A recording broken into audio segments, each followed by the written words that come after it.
이 책입니다. 로마의 도전이라고 하는 이 소책자인데, 이 표제에 로마 하면 로마 가톨릭을 의미합니다. 가톨릭이 종교 개혁을 한 개혁자들에 의해서 개혁한 개신교를 향한 도전이기도 하지만, 반대로 오늘 저는 가톨릭과 그리고 제도권에 있는 교회들을 향해서 도전하는 심정으로 이 소책자를 현수막 타이틀로 해서 여러분들한테 소개하는 것입니다. 제2의 종교개혁의 기회를 덮어버린 개신교의 흑역사. 제가 이렇게 이 책의 내용의 주제를 이렇게 정해 본 것입니다. 140여 년 전이면은요, 장로교 은도도 목사님과 감리교회 아편잘로 목사님이 우리나라에 기독교를 전례하던 그 구한말입니다. 마침내 예수 그리스도의 복음이 전례되던 그 시대에 미국에서 어떤 일이 있었는가? 가톨릭 신부님이 가톨릭 기관지 미러지에다 대고 종교개혁에 후회되는 개혁교, 개신교를 향해서 당신들은 틀렸다라고 도전하는 그런 내용의 글입니다. 그 신부님이 뭐라고 하셨느냐? 가톨릭 미러지 신문에도 나온 내용인데요. 길이가 다른 짝짝이 목발을 짚고 쩔룩거리는 자요. 길이가 다른 짝짝이 목발을 짚고 쩔룩거리는 자가 누구냐? 바로 장로교를 비롯한 개신교를 보고 한 말입니다. 그러면서 뭐라고 하는가? 한쪽 다리는 진실을 의지하고 한쪽 다른 쪽은 거짓을 의지하고, 이러니까 짝짝이가 된 거죠. 어색한 옆걸음질로 결성점을 향해 가지만 온통 불안정스러우니 경주에 패할 수밖에. 자, 이 내용이 가톨릭 신부님의 이 글이 바로 이 소책자 안에 있습니다. 왜 가톨릭 신부가 가톨릭 기관지 미러지에다 대고 개신교는 한쪽은 진실을 붙들고 있지만 한쪽은 거짓을 붙들고 있다라고 하면서 도전하는가? 네, 사실 이 책의 내용을 면밀히 살펴보면 가톨릭 신부 말 그대로입니다. 가톨릭 신부가 말하고자 하는 그 중심에 뭐가 있느냐? 바로 일요일 날 예배가 맞느냐, 안식일 날, 토요일 날 예배가 맞느냐, 이 부분에 대해서 가톨릭 신부가 말했던 거예요. 지금부터 140여 년 전에 미국에서 어떤 일이 있었는가? 미국 시카고에서 세계 박람회가 있었습니다. 약 5개월 동안의 박람회가 개최되는 중에 일요일 날에도 개최가 돼야 되느냐, 이게 시비가 된 겁니다. 그때 미국 장로교를 비롯한 개신교에서 일요일 날은 거룩한 날, 주일이니까 일요일 날에는 장사를 하고 상업을 하는 행위가 되면 안 된다, 이래서 박람회를 반대한 겁니다. 그러다 보니까 안식일을 지키고 성경적으로 예배를 드리는 제7일 안식 예수 재림교회에서 아니다, 성경이 증거하는 하나님이 받으시는 예배의 날은 일요일이 아니고 안식일이다, 창조 제7째 날이다, 이렇게 이제 시비가 된 겁니다. 그러다 보니까 가톨릭 신부가 나섰던 것입니다. 그러면서 성경에 있는 여러 구절을 가톨릭 신부가 성경을 인용해서 일요일 날 예배하는 거는 가톨릭이 세웠다, 가톨릭 신부가 이렇게 말했던 거예요.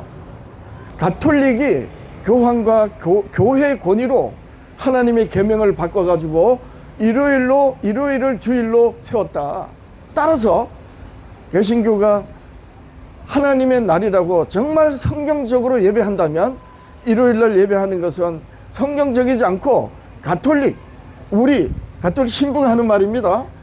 가톨릭 계명을 따라서 예배하는 것이다 라고 밝힌 것이 바로 이 140년 전에 미국에서 있었던 사건입니다. 여러분 안녕하세요. 안녕하십니까? 오늘도 여러분들한테 행복한 한날이 되시길 바랍니다. 저는 바로 옆에 십계명 회복 선교교회를 섬기고 있는 이소자입니다. 매주 화요일날 이렇게 여러분들한테 이 자리에서 저희들이 믿는 하나님, 우리 주 예수 그리스도 복음을 전하고 있습니다. 저는 장로교 목사로서 평생토록 기독교인으로 성장하고 나중에 목사가 됐는데요. 어느 때부턴가 우리 대한민국만 해도 수많은 교회들이 있고 또 여러 교파로 나눠지고 같은 교파이면서도 또 여러 교단으로 갈려지고 또 같은 교단 소속이면서도 성경을 말하는 말들이 서로 다른 것을 보면서 문득 누가 하는 말이 진짜인가, 서로 다른 말을 한다는 것은 성경을 오해하고 있다는 것 아닙니까? 그래서 진리의 말씀, 하나님 아버지의 말씀이 불변의 진리의 말씀이면 아브라함에게 하신 말씀이나 또 이삭 야곱에게 이스라엘에게 하신 말씀이나 모세로 또 이스라엘의 선지자들마다 시대마다 세우신 선지자들로 하신 말씀이나 또 선지자들의 말씀대로 이 땅에 하나님이 성육신하신 우리들의 구주 예수님이 하신 말씀이나 또 그 예수님에게서 직접 듣고 배우고 그 예수님을 눈으로 보고 만져보고 같이 음식도 나누었던 그 사도들이 하는 말이나 사도들 이후의 교회 시대에 성경으로 하나님을 믿는 소위 말하면 기독교인들의 말들이 한결같이 같아야 되잖아요. 아브라함에게 하신 말씀이 오늘날 우리들에게 하시는 말씀하고 다르면 그게 어찌 진리입니까? 진리라는 말의 그 의미는 여러 의미로 설명할 수 있겠지만 진리의 속성이 뭐냐? 불변이라는 거예요. 성경에 보면 더하고 뺄 것이 없다고 그랬고 예수님께서도 하나님의 선지자들로 말씀하신 율법과 선지자의 말씀들을 1.1에 이르도 다 이루리라 하신 것은 완전하기 때문입니다. 진리는 더할 것도 없고 뺄 것도 없다는 거예요. 그러니까 어떻게 됩니까? 영원히 불변하는 겁니다. 그런 하나님의 말씀을 같은 성경으로 기록된 성경을 가지고 교회들이 서로 다른 말을 한다는 것은 틀림없이 성경을 오해하고 있다는 실제 증거입니다. 그래서 저는 목사로서 그러면 성경에서 말씀하는 하나님의 말씀, 우리 주 예수 그리스도의 말씀을 바르게 살피고 바르게 말해야 되겠다, 이런 생각을 하게 되었고 그동안 제가 평생토록 듣고 배우며 자라고 신앙해온 성경관을 완전히 버려버리고 원점에서 백지 상태에서 성경을 다시 보기 시작했습니다. 사도 바울이 기독교인이면 너무나 잘 아는 신약 성경의 절반 거의 대부분을 쓴 분이 사도 바울입니다. 이 사도 바울은 예수님을 만나기 전에는 교회 시대 최초의 순교자 스데반 집사를 죽이는데 앞장섰던 사람이에요. 사도 바울은 스스로 이렇게 간증했습니다. 나는 회방자고 핍박자고 포행자였다. 그렇게 예수 그리스도를 믿는 성도들을 어느 날 여전히 잡아다가 이 뭡니까? 정죄하려고 다메섹이라는 곳으로 가는 중에 하나님 우리 주 예수님이 나타나셔가지고 네가 왜 나를 핍박하느냐 이 음성을 들었습니다. 그때 누구십니까? 라고 사도 바울은 눈이 머는 가운데서 물었고 네가 핍박하는 예수다. 이 말씀을 듣고 사도 바울은 비로소 예수님이 어떤 분인지를 이제 생각하게 됐습니다. 그리고 이 아라비아 이 사막으로 내려가서 오랫동안 성경을 아마 상고했을 것입니다. 스데반 집사는 그 예수를 어떻게 알았기에 사람들이 죽이는 그 죽임을 당할 수 있었고 나는 성경을 어떻게 오해했기에 스데반을 죽이는데 앞장섰던가. 사도 바울의 이 회화는 말할 수 없이 컸을 것이고요. 그래서 그동안 이스라엘의 그 시대에 최고 가는 7 랍비 중에서 수석 랍비 가말리엘의 수대자로 또 예루살렘 공회의 젊은 뭡니까? 그 촉망받는 가장 아주 대표적인 그런 지식인이고 또 유대인으로서 자부심이 하늘만큼 놀랐던 사도 바울의 스스로 고백으로 말하면 율법의 의로는 흠이 없었다라고 했던 사도 바울이 나중에 그동안 평생토록 공부를 하고 배웠던 성경을 오해했다는 사실을 알고 성경을 살핀 뒤에 뭐라고 했습니까? 나는 회방자고 핍박자고 포행자였다라고 하면서 그동안 내가 배우고 말해왔던 모든 것을 예수 그리스도를 아는 데 있어서 해로 여겨서 배설물로 버려버렸다라고 했습니다.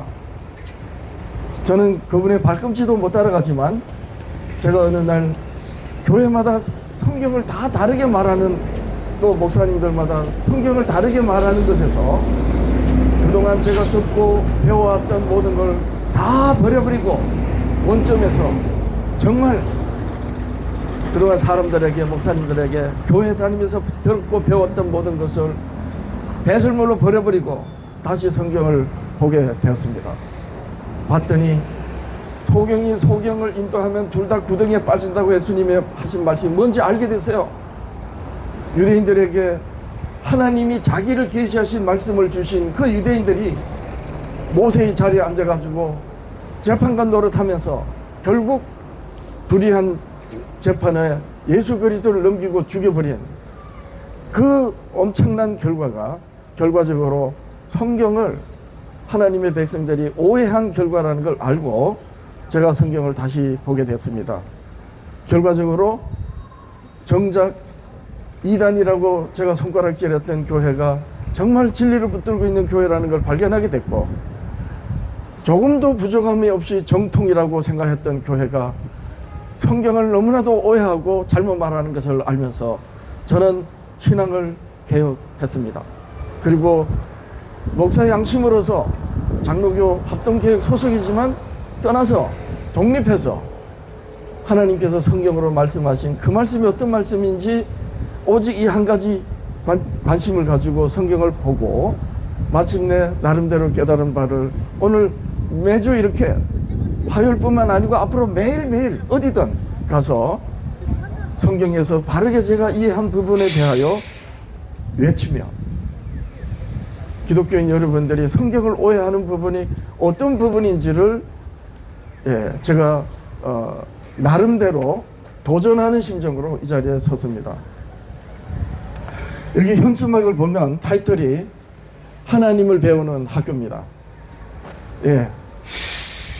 그리고 여기 보면 이게 손바닥만한 이 책자거든요. 이 책입니다. 로마의 도전이라고 하는 이 소책자인데, 로마의 도전, 이 표제에 로마 하면 로마 가톨릭을 의미합니다. 가톨릭이 종교 개혁을 한 개혁자들에 의해서 개혁한 개혁교회, 개신교를 향한 도전이기도 하지만 반대로 오늘 저는 가톨릭과 그리고 제도권에 있는 교회들을 향해서 도전하는 심정으로 이 소책자를 현수막 타이틀로 해서 여러분들한테 소개하는 것입니다. 제2의 종교개혁의 기회를 덮어버린 개신교의 흑역사, 제가 이렇게 이 책의 내용의 주제를 이렇게 정해 본 것입니다. 140여 년 전이면은요, 장로교 언더우드 목사님과 감리교회 아편잘르 목사님이 우리나라에 기독교를 전례하던 그 구한 말입니다. 언둔의 나라요, 조선 500년 내내, 아니 그 전 올라가서 고조선 때부터 하면 일반적으로 우리 국민들이 말하는 것들은 반만년의 역사를 가진 우리 민족에게 마침내 예수 그리스도의 복음이 전래되던 그 시대에 미국에서 어떤 일이 있었는가? 가톨릭 신부님이 가톨릭 기관지 미러지에다 대고 종교개혁에 후회되는 개혁교, 개신교를 향해서 당신들은 틀렸다라고 도전하는 그런 내용의 글입니다. 그 신부님이 뭐라고 하셨느냐? 가톨릭 미러지 신문에도 나온 내용인데요. 길이가 다른 짝짝이 목발을 짚고 쩔룩거리는 자요. 길이가 다른 짝짝이 목발을 짚고 쩔룩거리는 자가 누구냐? 바로 장로교를 비롯한 개신교를 보고 한 말입니다. 그러면서 뭐라고 하는가? 한쪽 다리는 진실을 의지하고 한쪽 다른 쪽은 거짓을 의지하고, 이러니까 짝짝이가 된 거죠. 어색한 옆걸음질로 결승점을 향해 가지만 온통 불안정스러우니 경주에 패할 수밖에. 자, 이 내용이 가톨릭 신부님의 이 글이 바로 이 소책자 안에 있습니다. 왜 가톨릭 신부가 가톨릭 기관지 미러지에다 대고 개신교는 한쪽은 진실을 붙들고 있지만 한쪽은 거짓을 붙들고 있다라고 하면서 도전하는가? 예, 사실 이 책의 내용을 면밀히 살펴보면 가톨릭 신부 말 그대로입니다. 여러분, 하나님께서, 기독교인들은 하나님을 어떤 분이라고 표현하느냐 하면 영이라고 그럽니다. 영. 그리고 우리 인생 사람들을 보고 뭘로 표현하느냐? 예수님의 말씀 그대로 하면은 육이라 그럽니다. 그래서 이 세상에 물질로 만들어진 모든 것, 그 가운데 사는 사람을 보고 육체라 합니다. 근데 하나님은 영이시다 이럽니다. 여러분, 이 차이가 어떤 차이인 줄 아세요? 육체는 간단히 말하면 이렇습니다. 육으로 나서 자라다가 늙어 병들어 죽어 썩어 없어지는 것이 육체입니다. 하나님께서 사랑하시는 여러분들이시여, 만약 정말 하나님의 말씀대로 이 세상의 영혼들이 태어나서 늙어 병들어 죽고 마는 인생이라면, 그런데 그러한 인생의 아버지가 하나님이시라면 세상을 당연히 구원하시겠죠. 하나님의 구원의 은혜가 여기서 시작된 것입니다. 그런데 여러분들이시여, 그 하나님을 사람들이 어떻게 알겠습니까? 육으로 태어나서 자라지만은 늙어 병들어 결국 죽고 없어지고 마는 인생들이 보이지도 않고 들리지도 않고 만져지지도 않는 그 하나님을 어떻게 아느냐 말이에요. 알 길이 없습니다. 그래서 사람들은 하나님으로부터 창조된 이 존재이다 보니까 본능적으로 하나님을 찾는 행위가 뭡니까? 종교입니다. 사람들이 종교를 하는 것은 하나님을 찾는, 더듬어 찾는 행위예요. 그렇지만은 사람이 더듬어서 찾는 신은 하나님이 아니고 하나님의 말씀대로 말하면 우상입니다. 사람들이 철학을 하고 학문을 하고 또 종교를 하는 것은 사람이 하나님으로부터 창조된 하나님의 형상을 한 사람들이기 때문에, 자, 이 본능적으로 신에게 자신을 의탁하고자 하는 행위가 나타나는 것이 바로 종교인 것입니다. 그런데 사람들이 더듬어서 찾는 그 신은 하나님이 아닙니다. 그래서 하나님은 당신을 깨달을 수 있도록 당신을 나타내야 됩니다. 이렇게 나타내셔서 인생들로 하여금 그 하나님을 알도록 말씀하신 말씀의 기록이 성경입니다. 그리고 성경 중에서도 하나님의 복음은 모세를 비롯하여 이스라엘에게 각 시대마다 세워서 하나님께서 말씀하신 그 선지자들로 기록된 성경의 글들이 하나님의 복음인 것입니다. 그런데 바로 이 가톨릭 신부가 왜 종교 개혁 이후에 마틴 루터와 칼빈과 웨슬레 이런 종교 개혁자들의 후에 교회들에게 길이가 다른 짝짝이 목발을 짚고 쩔룩거리는 자라고 하는가? 바로 성경을 가지고 한쪽 다리는 진실을 의지하고, 한 부분은 성경을 가지고 신앙생활 하면서도 다른 쪽은 거짓을 의지한다고 이렇게 가톨릭 신부가 말한 것입니다. 가톨릭 신부가 말하고자 하는 그 중심에 뭐가 있느냐? 바로 일요일 날 예배가 맞느냐, 안식일 날, 토요일 날 예배가 맞느냐, 이 부분에 대해서 가톨릭 신부가 말했던 거예요. 지금부터 140여 년 전에 미국에서 어떤 일이 있었는가? 미국 시카고에서 세계 박람회가 있었습니다. 여러분, 세계 박람회는 국제 행사이지만 사실은 알고 보면 그 주체가 국가입니다. 그래서 미국 정부에서 이제 이 시카고에서 세계 박람회를 개최를 하는데 약 5개월 동안에 박람회가 개최되는 중에 일요일 날에도 개최가 돼야 되느냐, 이게 시비가 된 겁니다.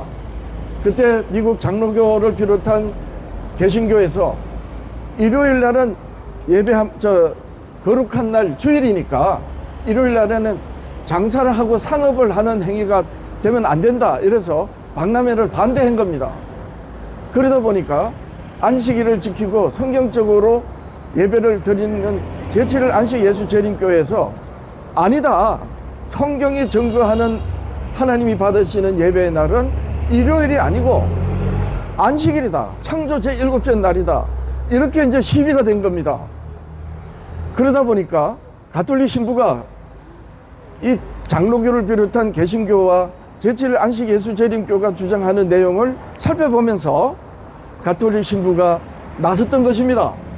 그러면서 성경에 있는 여러 구절을 가톨릭 신부가 성경을 인용해서 일요일 날 예배하는 거는 가톨릭이 세웠다, 가톨릭 신부가 이렇게 말했던 거예요.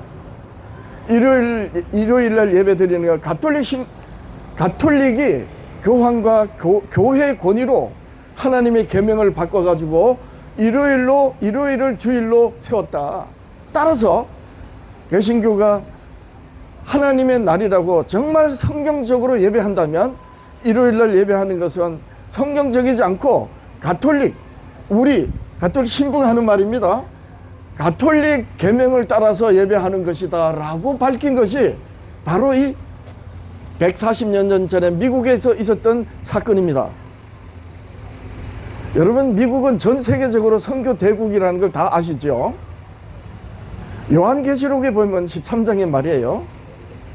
비기독교인들에게는 참 무슨 소설이고 판타지 소설이냐고 하겠지만, 용으로 지칭되는 사탄이 짐승으로 지칭되는 짐승에게 자기 권세를 주어서 짐승으로 하여금 경배를 받는다는 내용이 요한계시록 13장입니다. 이 짐승이 누구냐? 구약성경 다니엘서에 보면은 그 시대에 가장 강력한 힘을 가지고 있는 제국을 말합니다. 다니엘 시대로 말하면 바벨론이 짐승이고, 그 다음 페르시아가 짐승이고, 알렉산더 대왕에 의한 헬라 제국이 짐승이고, 그리고 로마 제국이 짐승입니다. 사실 다니엘서는 분명히 이 내 왕은 짐승이라, 내 짐승은 내 나라 왕이라고 그랬습니다. 이렇게 다니엘서로 짐승이 그 시대 가장 강력한 힘을 가진 제국과 강대국의 권세라면, 요한계시록 13장에 나오는 용에게서 권세받은 짐승이 그럼 누구겠습니까? 그 시대의 가장 강력한 국가입니다. 이 가장 강력한 국가에다가 용이, 사탄이 자기의 권세를 줘서 자기가 경배를 받는데, 바로 요한계시록이 기록되던 시대가 어느 시대냐? 로마 제국 시대입니다. 사도 요한이 밤모섬에서 하나님의 계시를 받고 요한계시록을 기록했는데, 그러면 사도 요한이 요한계시록을 기록하면서 용에게서 권세를 받은 짐승이 그러면 누구겠습니까? 바로 로마 제국입니다. 그 로마 제국에서 누가 나왔죠? 로마 가톨릭이 나오는 것입니다. 그 로마 가톨릭 신부가 일요일 예배는 우리가 성경의 계명을 바꿔서 일요일을 주일로 바꿨다. 따라서 개신교가, 장로교가 말하는 일요일을 거룩한 주일날이라고 하는 것은 성경과 맞지 않고 우리 계명을 따르는 것이다, 가톨릭 계명을 따르는 것이다 라고 밝힌 것이 신문에다, 가톨릭 미러지 기관지 신문에다가 4회에 걸쳐서 발표한 사설이 바로 이 로마의 도전 책입니다. 이 책에 보면은 로마 가톨릭 신부가 일요일이 어떻게 거룩한 주일로 됐고, 가톨릭에 의해서 세워졌고, 따라서 일요일날 개신교가 일요일날 거룩한 주일이라고 예배하는 것은 성경대로가 아니고 가톨릭 계명을 따라서 예배하는 것이다 라고 사설로 발표한 내용이 이 로마의 도전 이 소책자에 수록한 것입니다.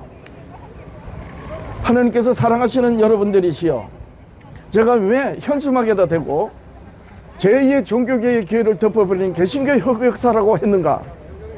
만약에 140여 년 전에 가톨릭 미러지로 발표한 이 신부의 말을 그 시대 개신교 교회들이 주목을 했다면, 그래서 가톨릭 신부가 주장하는 대로 성경적인 예배의 날이 일요일이 아니라 제7일 안식일 창조 일곱째 날이라는 것을 가톨릭 신부가 공식적으로 발표를 했을 때 그 시대 개신교 지도자들이 주목하고 사실이 그러한가 하고 살폈다면 오늘날 성경적인 예배를 드리는 온 교회들이 됐을 것입니다.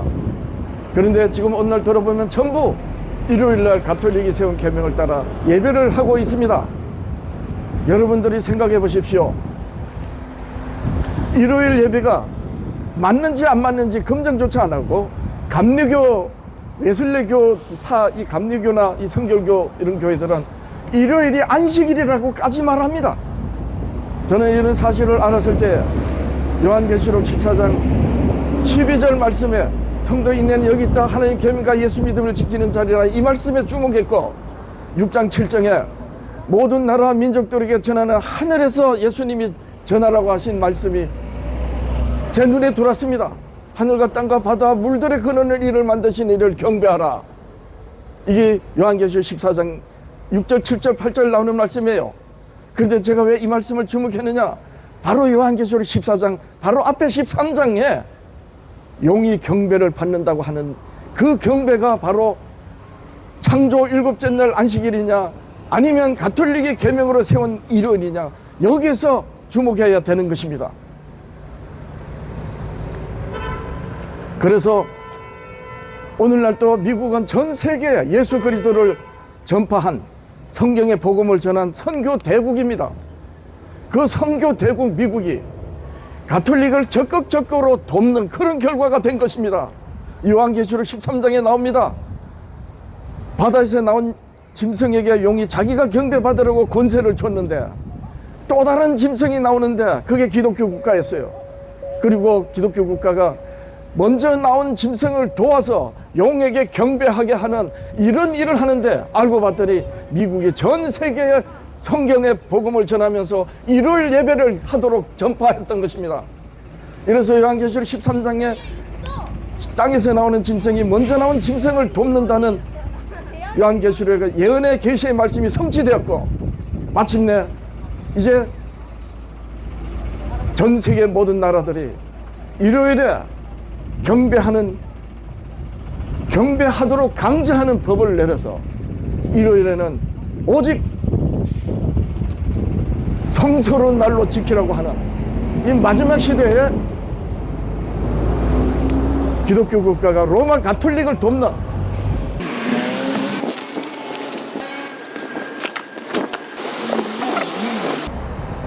바람에 현수막이 찢어져 가지고 다른 현수막으로 바꿨습니다. 그래서 결과적으로 기독교 국가, 개신교 국가가 결국 로마 제국에서 나와서 하나님의 계명을 변개해서 하나님이 받지 않으시는 경배, 하나님이 이럴 경배를 안 받는 말씀이 바로 요한계시록 14장에 6, 7, 8장에 나오는 거예요. 14장 6, 7, 8절에 하늘과 땅과 바다 물들의 근원을 지으신 창조주 하나님께 경배하라 라고 하신 그 하나님의 거룩한 날, 그날은 바로 출애굽기 20장에 나오는 이스라엘과 언약을 하면서 맺었던 언약의 계명, 넷째 계명에 나오는 안식일을 기억하여 거룩하게 지키라는 계명인 것입니다. 여러분, 장로교 목사가 왜 이런 말을 하는가? 교단의 교리와 신학을 따라가지 말고 성경에서 말하는 대로 참을 따라가자. 전 제 신앙의 양심으로 여러분들한테 오늘 이 말씀을 드리는 것입니다. 요한계시록 14장 7절 하나님을 두려워하며 그에게 영광을 돌리라. 왜 하나님을 두려워하라 하시죠? 하나님을 조롱하기 때문입니다. 기독교인들조차. 그러면서 하늘과 땅과 바다 물들의 근원을 만드신 이를 경배하라 하십니다. 이 말씀은 지금부터 3500년 전에 이스라엘을 애굽이라고 하는 제국에서 이끌어내실 때 모세로 하여금 이스라엘과 하나님의 백성 거룩한 제사장 나라로 언약을 맺으면서 계명으로 주신 말씀이에요. 출애굽기 20장 8절 안식을 기억하여 거룩하게 지키라. 예. 주께서 사랑하시는 여러분들이시여 하나님을 믿든 안 믿든 모든 사람들은 하나님께서 사랑하십니다. 왜냐하면 하나님으로 말미암은 인생이기 때문입니다.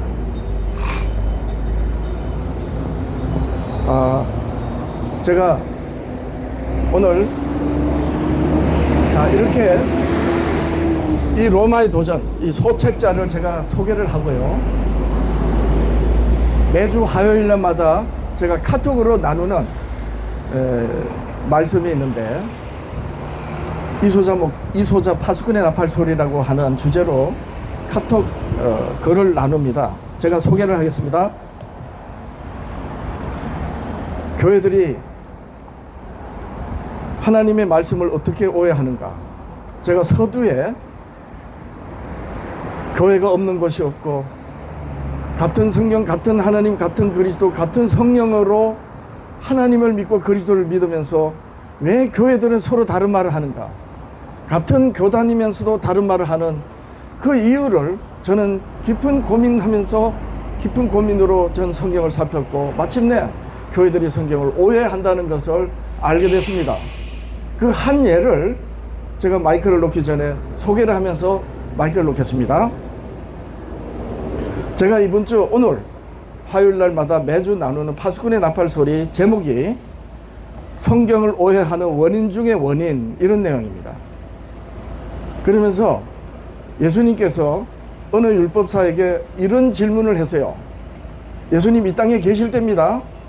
유대인들에게서 제자들을 이끌어내셔서 마침내 교회를 세우시면서 그때 공생애를 사시는 중에 하신 말씀이에요. 어느 율법사가 선생님 무엇을 하여 영생을 얻습니까? 이렇게 물었습니다. 그때 예수님께서 도로 질문을 하셨어요. 율법사의 질문에 답을 주시지 않고 도로 질문을 하셨습니다. 그 질문이 뭐냐? 율법에 무엇이라 기록되었으며 네가 어떻게 읽느냐? 이렇게 물으셨어요. 여러분, 만약에 이게 신약 성경에 나오는 내용이거든요. 여러분, 만약 이 땅에 인자로 계신 예수님께서 오늘날 교회에다가 율법에 뭐라 기록되어 있으면 네가 어떻게 읽느냐라고 오늘 장로교에게, 감리교, 성결교, 순복음교, 자고로 예수 그리스도를 믿는 교회라고 하는 교회에다가 이 질문을 한다면 장로교는 어떻게 대답해야 될 것 같아요? 양심적으로 율법에 뭐라 기록되어 있고 뭐라 어떻게 읽느냐고요? 예수님 율법을 폐하셨잖아요. 근데 왜 읽습니까? 라고 대답해야 될 것입니다. 그러면 예수님이 이 땅에서 십자가를 지시면서까지 세우신 교회에게 이 말씀을 하실 이유가 없죠. 그 다음에 감리교 목사님들한테 묻습니다. 율법에 뭐라고 기록됐습니까? 내가 어떻게 읽느냐라고 물으면 웨슬레파, 감리교, 성결교, 구세군 이런 교회들은 뭐라고 대답해야 돼요? 장로교 칼뱅주의들처럼 율법이 폐해졌다고는 안 하니까 율법이 폐해졌는데 왜 씁니까? 이렇게는 대답 안 하겠죠. 그래 율법을 있으나 마나하게 여기기 때문에 감리교를 비롯한 이 웨슬레파 교회들은 어떻게 대답할까요? 대답 못하죠. 유구무원이 됩니다. 무슨 말씀하시는 거지? 자, 이것이 오늘날 현실이에요. 무슨 말이냐면 예수님께서 직접 사도들이 있는 데다가 어느 율법사가 선생님 어떻게 하면 영생을 얻습니까? 라고 묻는 질문에 도로 질문하신 거예요. 영생이 어디에 있다는 것입니까? 율법에 있다는 거 아닙니까? 이렇게 얘기를 하면 율법 폐기론을 주장하는 교회들은 율법주의자가 하는 말이라고 할 것입니다. 그래서 오늘 제가 이 말씀을 드리는 거예요. 앞에 로마의 도전이 가톨릭 신부가 오늘날 개신교가 드린 예배가 가톨릭 교리를 닦고 가톨릭 계명을 따른 예배다라고 한 부분을 제가 소개를 하고, 한 예로 교회들이 어떻게 성경을 오해하는지를 제가 말씀드리고자 하는 것입니다. 자, 예수님께서 몸이 하나잖아요. 근데 이 땅에 3년 6개월 동안 공생애를 하는 중에 당신께서 가셔서 복음을 전해야 될 것이 많았습니다. 그래서 어떻게 하느냐? 예수님께서 자기를 따르는 70명을 뽑아가지고 둘씩 짝지어서 먼저 보냈습니다. 예수님이 가고자 하는 동네와 예수님이 가고자 하는 고을과 도시에 먼저 보냈어요. 그래서 이 둘씩 짝을 지어줘서 파송을 받았던 이 70인 파송자들이 이제 예수님께 돌아와가지고 이렇게 말합니다. 선생님, 우리가 주의 이름으로 말을 했더니까 귀신들도 다 쫓겨갑니다. 이렇게 보고를 합니다. 그랬더니 예수님께서 너희로 인해서 귀신이 쫓겨가는 그런 것으로 너희가 그냥 그게 막 대단한 것처럼 여기지 말고 하늘에 하나님 보좌 앞에 펼쳐진 영생의 구원의 책에 이름이 기록되는 것을 즐거워하라. 귀신이 너희들 때문에 귀신이 쫓겨가는 그런 것으로 즐거워하지 말고 하나님이 구원하시기로 뜻하신 구원받는 영혼이 되는 그 이름이 기록된 책에 기록되는 걸 즐거워하라 그랬습니다. 자, 그러면서 뭐라고 하시느냐? 아주 중요한 말씀을 하십니다. 누가복음 10장 21절에 보니까 그때 예수께서 성령으로 기뻐하시며 이르시되 천지의 주제이신 아버지여, 하늘의 아버지 보고 이제 아버지께 말씀하시는 거예요. 이것을 지혜롭고 설기 있는 자들에게는 숨기고 어린아이들에게는 나타내심을 감사하나이다. 이게 무슨 말씀인가? 자, 제자들이 70명 제자들이 둘씩 짝을 지어서 먼저 파송을 받고 선교를 하고 돌아와가지고 선생님, 우리가 선생님 입으로 말했다니까 귀신도 또 쫓겨갑니다 라고 이렇게 즐거워할 때 그런 것으로 즐거워하지 말고 하늘에 너희들이 구원받는 이름으로 기록되는 것을 즐거워하라 그러시면서 이 말씀하신 거예요. 아버지요, 이것을 설기 있고 지혜롭고 설기 있는 자들에게는 숨기시고 어린아이들에게 나타내심을 감사합니다. 이게 무슨 말씀인가 하고 가만히 봤더니까요, 여러분, 예수님이 말씀하신 이 지혜롭고 설기 있는 자가 누군가? 예수님 시대로 말하면 모세의 자리에 앉아가지고 이스라엘 백성들에게 선생 노릇했던 유대 바리새인 율법사 서기관 대제사장들을 두고 하신 말씀이에요. 그런 대제사장 서기관 율법사들에게는 하늘에 하나님께서 숨겼다는 거예요. 근데 어린아이 같은 자들에게는 나타내심을 감사합니다 이랬습니다. 여러분들이시요, 하나님께서 지혜롭고 설기 있는 자들에게 숨기신 그것이 무엇인가? 그게 바로 복음입니다. 복음으로 교훈하시는 말씀이에요. 여러분, 복음 하니까 예수님의 말씀이 복음이라고 하죠? 성경이 진짜 말씀하시는 복음은요, 예수님이 이 세상에 전하신 복음이에요. 예수님의 말씀이 복음이긴 하지만 예수님이 이 세상에 전하신 말씀이 복음이란 말입니다. 즉 다시 말해서 천국 복음이 복음인 거예요. 그러면 보세요. 예수님의 말씀이 복음이라고 하면 만약 그렇다면 여러분, 그럼 안상원교회에서 복음하면 장로교에서 말하는 복음하고 같습니까? 그러면 장로교에서는 안상원교회를 이단이라 하면 안 되죠. 여러분 생각해 보세요. 감리교가 이만희 신천지에서 말하는 복음을 감리교 복음하고 같다고 말을 합니까? 안 합니다. 그러니까 다르다는 거잖아요. 따라서 예수님이 말씀하신 말씀이 복음인데 정말 예수님의 말씀이 복음이 되려면 어떻게 되느냐? 예수님이 전하신 천국 복음을 이해해야 되는 거예요. 그 천국 복음이 어디에 담겨 있습니까? 천국 복음이 뭡니까? 하나님이 자기를 나타내신 말씀입니다. 그 말씀은 어디에 나타나세요? 슬기롭고 지혜로운 자에게 감춰진 말씀이에요. 오늘날로 말하면 교회 목사들에게 감춰진 말씀이란 말입니다. 이 말씀이 어떤 말씀인가? 예수님께서 말씀하셨어요. 영생을 묻는 이제 이 70인을 파송하고 돌아온 제자들에게 지혜 있고 슬기로운 자에게 숨기고 너희들에게 나타내심을 하나님께 감사합니다. 이렇게 말씀하시고 나서 영생을 묻는 율법사에게 선한 사마리아 사람을 말씀하십니다. 여러분, 굉장히 중요한 말씀입니다. 영생을 묻습니다. 선생님, 어떻게 영생을 얻습니까? 했더니 예수님께서 율법에 뭐라 기록되면 네가 어떻게 읽느냐라고 이렇게 도로 물으실 때 율법사는 이렇게 대답합니다. 하나님을 내 마음과 뜻과 목숨을 다하여 사랑하고 내 이웃을 내 자신과 같이 사랑하라 하였나이다 라고 대답했습니다. 그럴 때 예수님께서 내 말이 옳도다 그리 행하라 하셨습니다. 여러분, 하나님을 마음과 뜻과 목숨을 다해 사랑하라는 말씀과 내 이웃을 내 자신과 같이 사랑하라는 말씀이 어떤 말씀이에요? 온 율법과 선지자의 강령입니다. 여러분, 강령은 매달고 있다는 거예요. 아주 간단히 말하면 강령은 매달고 있는 거예요. 뭘 매달고 있어요? 하나님의 율법과 선지자들로 말씀하신 모든 말씀을 무엇이 매달고 있다? 하나님을 사랑하고 이웃을 사랑하는 말씀에 매달려 있다. 그랬더니 그렇게 예수님께서 율법사 말을 듣고 내 말이 옳도다 그리 행하라 하니까 율법사가 의문이 생긴 거예요. 선생님, 그럼 내 이웃이 누굽니까? 이렇게 물었어요.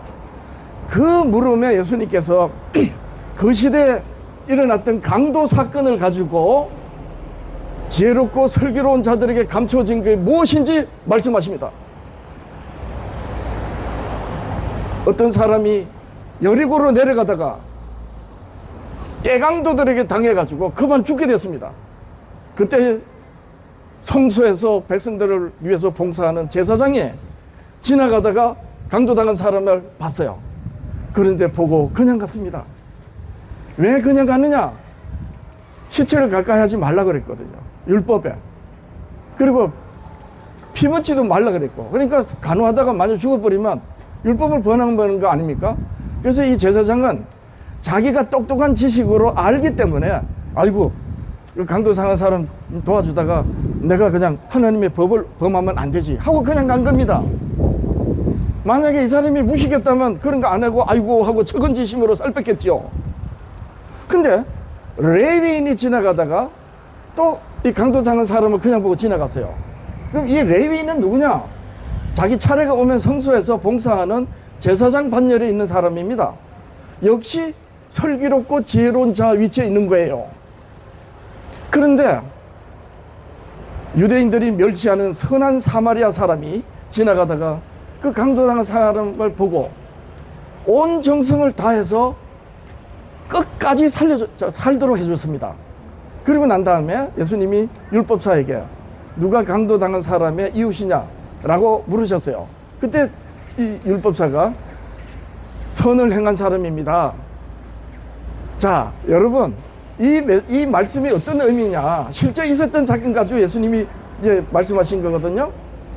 여러분들이시여, 70인 제자들이 예수님의 이름으로 말씀하니까 귀신이 쫓겨갔더라고 자랑할 때에 너희 이름이 하나님의 생명책에 기록되는 것을 즐거워하라 하시면서 이어진 말씀이 바로 이 강도 사건의 이야기입니다.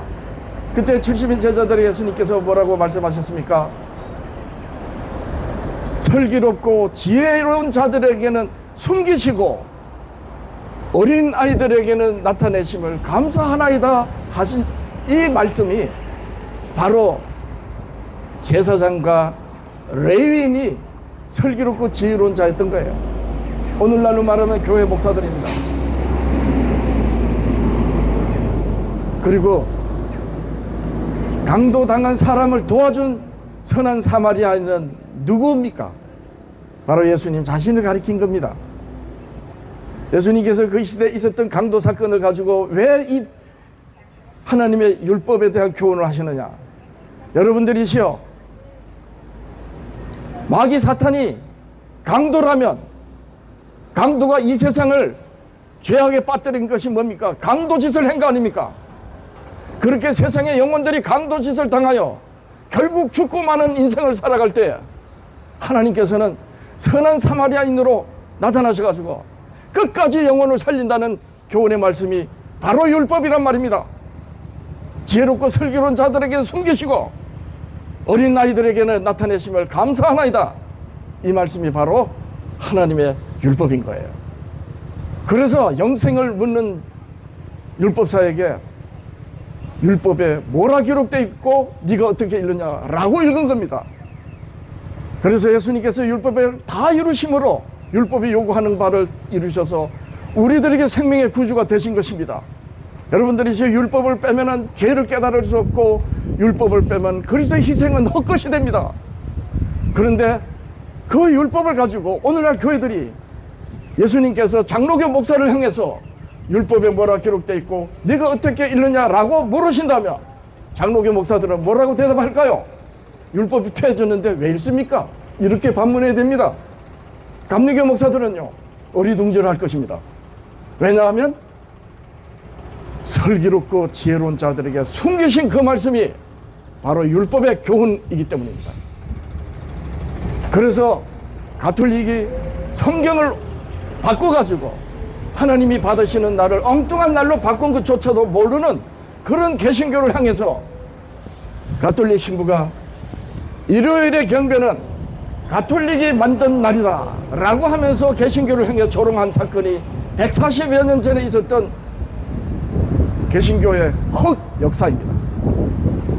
여러분들이시여, 왜 예수님께서 소경이 소경을 인도하면 둘 다 구덩이에 빠진다 하고 왜 설기 있고 지혜로운 자들에게는 감췄다 하는가? 그것은 바로 하나님의 율법을 오해해서 거짓말하기 때문입니다. 저는 이 사실을 알고 정말 성경이 말하는 복음이 뭔지를 목숨 걸고 전해야 되겠다라고 작정을 한 것입니다. 하나님께서 사랑하시는 여러분들이시여, 사람의 말에 여러분들의 영혼을 맡기지 마시고 선지자들과 구약의 믿음의 사람들이 그토록 대망하면서 기다려서 하나님의 말씀을 전해왔던 성경과 선지자들로 말씀하신 그 성경을 온전히 다 이루신 예수 그리스도와 그 예수 그리스도를 직접 보고 만지고 듣고 했던 그 증인들에 의한 사도들이 기록한 성경에서 여러분들의 영혼의 안전을 구하시길 바랍니다. 여러분, 구약의 이스라엘은 결국 조상들로 내려온 믿음을 버려버리고 선지자들로 기록한 성경을 오해해서 그 끝이 예수 그리스도를 죽이는 결과가 됐습니다. 그러면 오늘날 교회는 어떨 것 같습니까? 여러분들이시여, 오늘날 교회는 어떨 것 같습니까? 강대상에서 목사님들이 말을 하는 그 모든 말들이 여러분들이 영혼을 맡길 만큼 진리라고 생각하십니까? 그게 얼마나 위험한 말입니까?